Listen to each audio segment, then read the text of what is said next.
to CRC The Conversation. I'm Dr. Debbie Lassiter, the Executive Director and co-founder of the Convergence Resource Center, and I'm here with my colleague.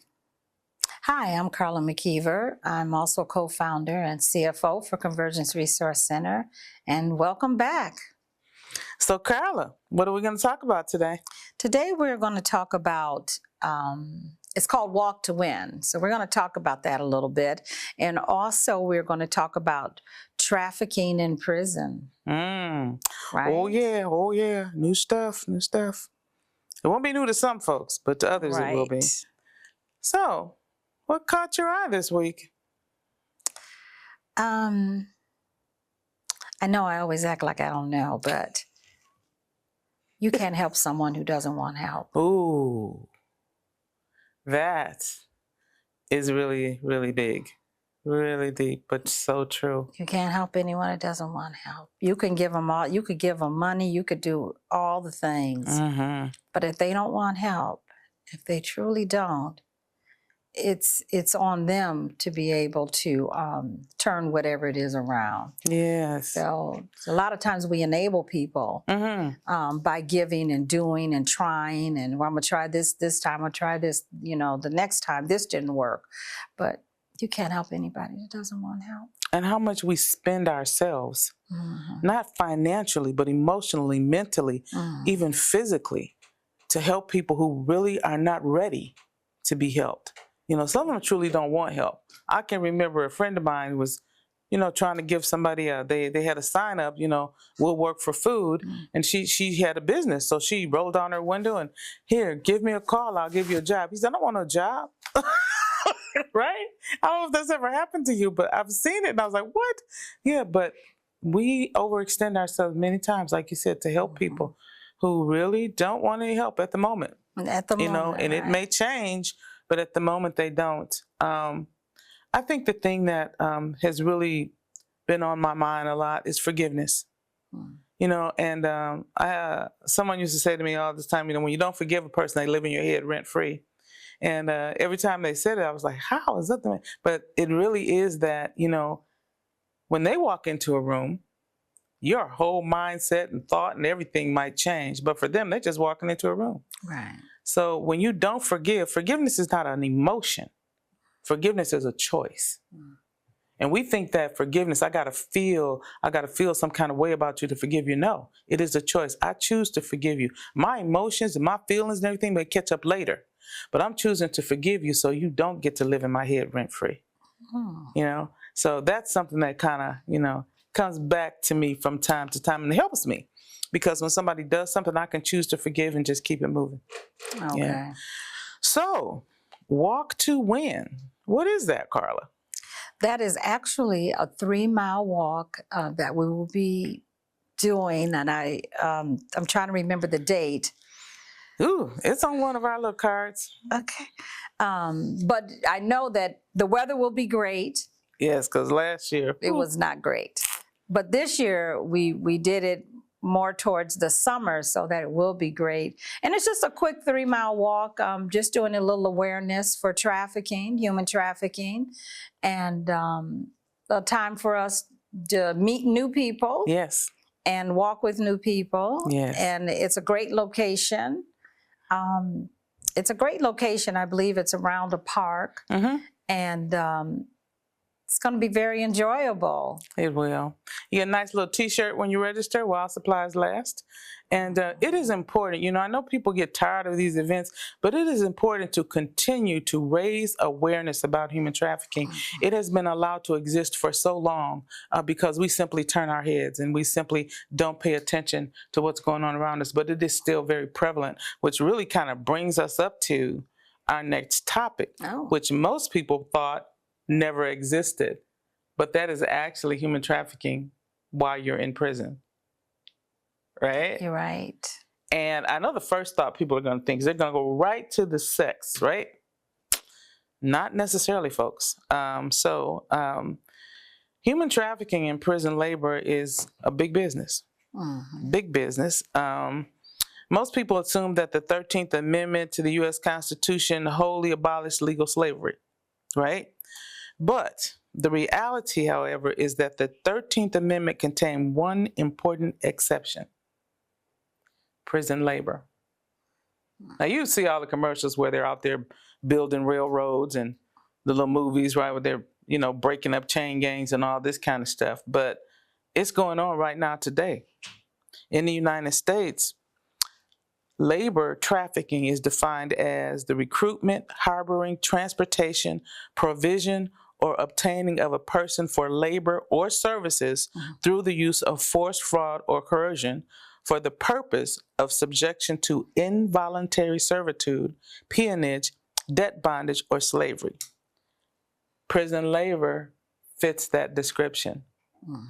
And one of the main reasons is because most of the time they make from 0 or 14 cents to 63 cents an hour. Okay? Not a minute, not a second, an hour. That's, it's unfortunate, but that's so true. I had read a book years ago, and it had talked about how they were arresting people. And it's usually like the poor or, depends on what culture you're from, but someone who is not able really to get a lawyer or get representation or be able to get themselves out of jail for petty crimes. And then you talked about the railroad, but our country was built on this prison labor. And no one really talks about it. No one talks about it. Right. So I'm not surprised that other companies use it as well. That you go there and you're working. It's like slave labor.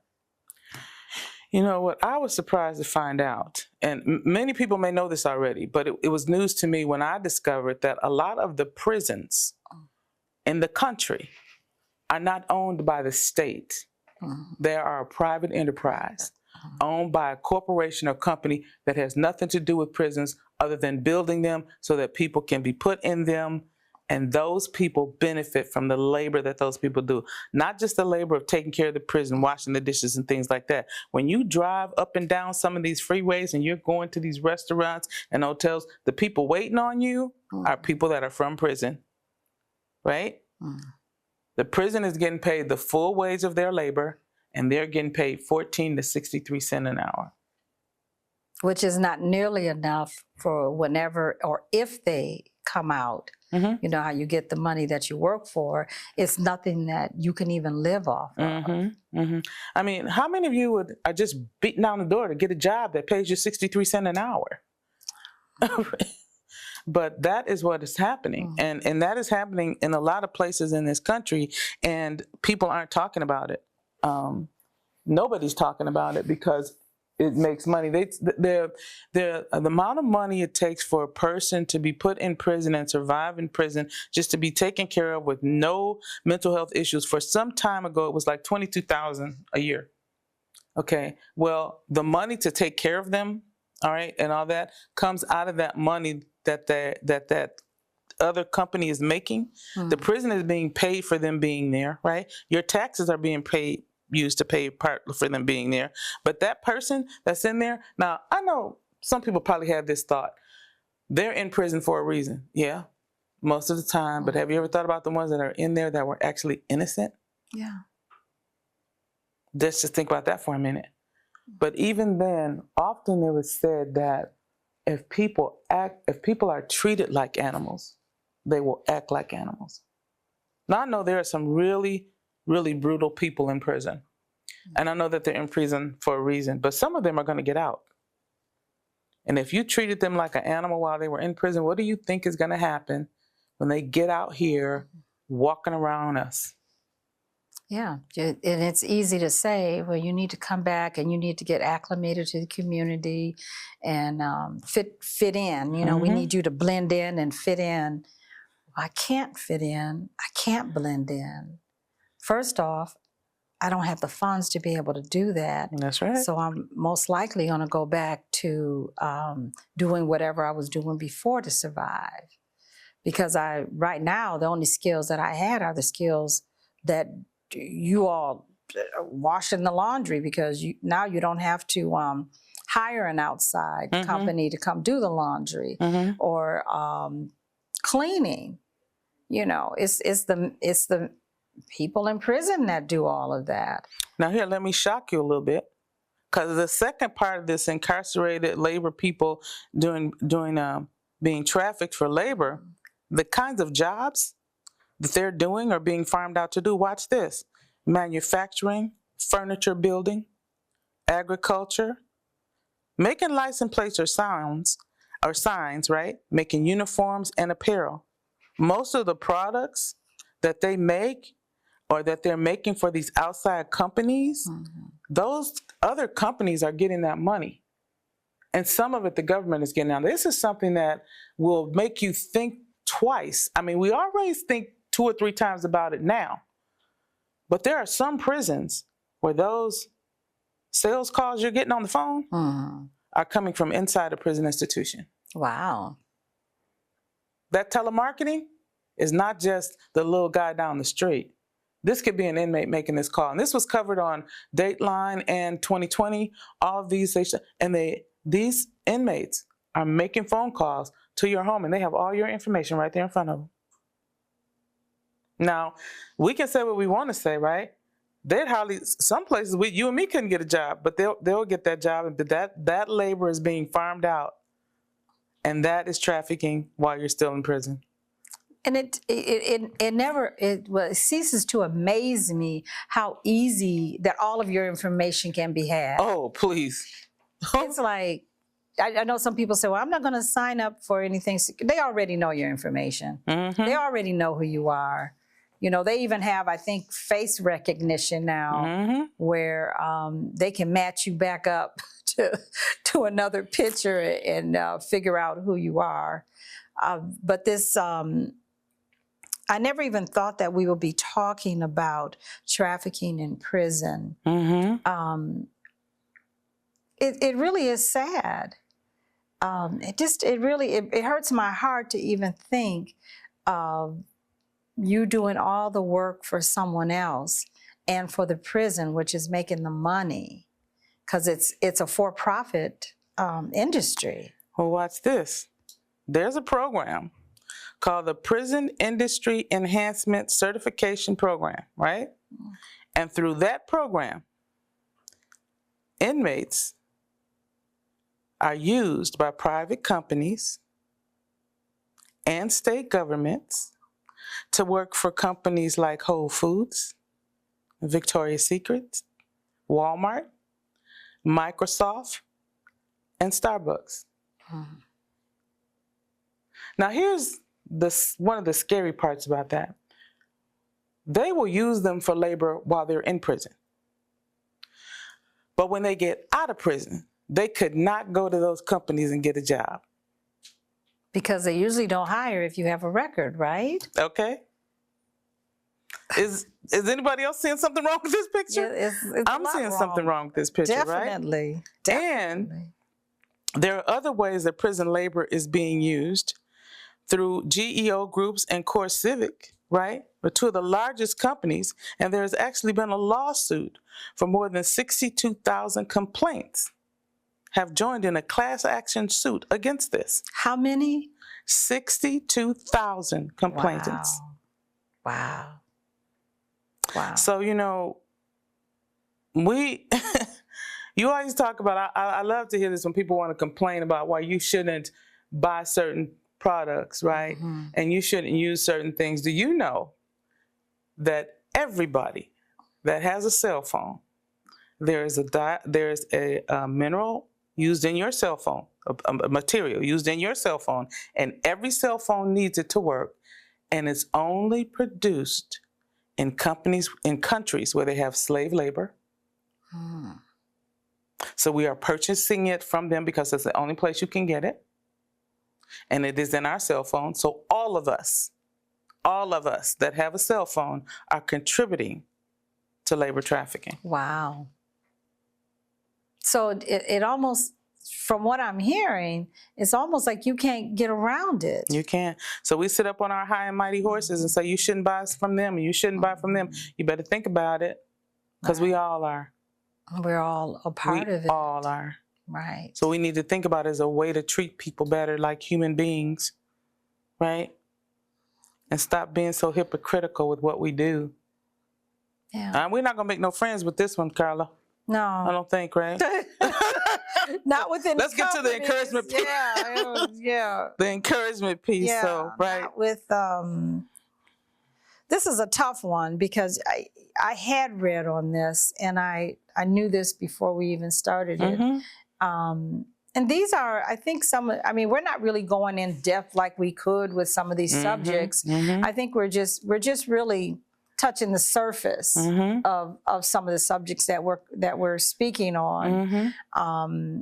But I think this one deserves a little bit more, maybe in the future. Okay. About, trafficking in prison Mm-hmm. and how people are really treated and how you expect them to be when they come out. Mm-hmm. And then how many make it out and how many don't make it out.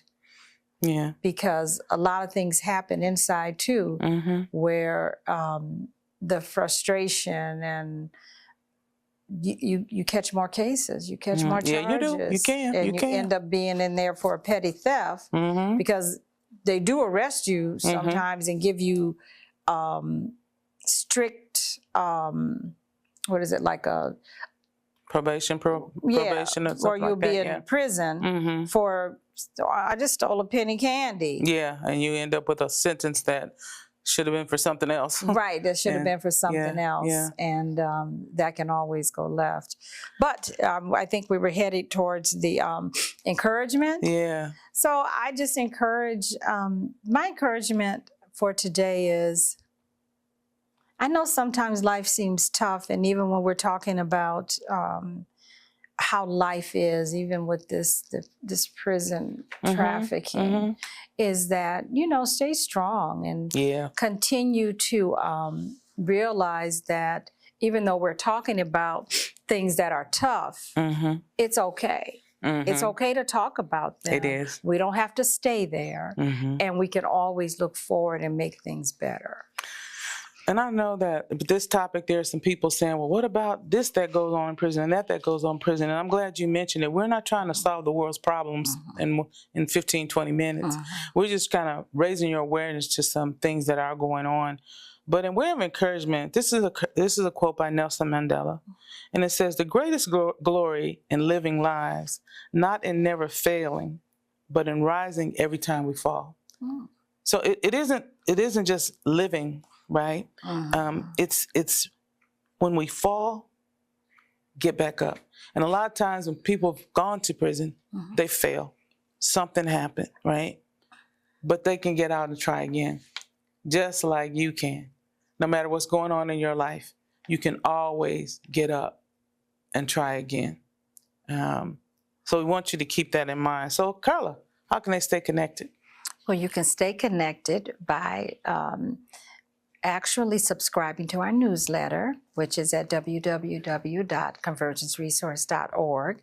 And you can also contact us at crccontactus.org. CRC Contact us at convergenceresource.org. Yes. And also, please subscribe to our newsletter. You'll find out so much and all the different things that we're doing. And I know we did talk about the Walk to Win, but that'll also be in our newsletter, and all the dates of all of our events will be in the newsletter. And also, did I say like and subscribe? You did not, and I was waiting for that. I was waiting for me to say it too. I was like, I don't think I said it. You didn't say it. I didn't say it. So make sure you like and subscribe. And also, please submit some comments on what you thought of this subject. And also, I try to make sure that I'll say, give us some suggestions on what you might want to hear us talk about. Well, folks, that's going to be a wrap for us. And we want to thank you so much for stopping by to have this little talk with us. And we'll see you again on CRC The Conversation. The Convergence Resource Center provides support services for women rebuilding their lives after trauma, with an emphasis on survivors of human trafficking and justice-involved women. We envision individuals who are empowered to make healthy choices that lead to productive, positive lifestyles within their homes and communities. The Convergence Resource Center sincerely thanks everyone for their generous donations. Your compassion makes it possible for us to support women on their healing journeys, rebuild families, and strengthen communities. For more information about the Convergence Resource Center and how you can get involved, visit us online at www.convergenceresource.org.